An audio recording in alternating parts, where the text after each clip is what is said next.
Pues la labor comercial es muy variopinta. Uno no sabe nunca dónde puede encontrar un cliente. Como te digo, hay grandes empresas que se pueden dirigir a nosotros.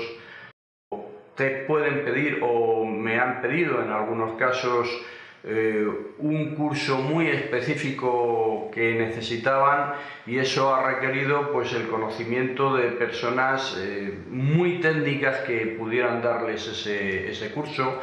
Esas personas técnicas se pueden encontrar, como de hecho se han encontrado, pues en Lugo, y ha requerido que negociase con esas personas para que tuvieran que venir a dar el curso aquí a Madrid y luego volver el fin de semana con su familia, hacer absolutamente de todo, localizarles hotel. Nada es absolutamente imposible.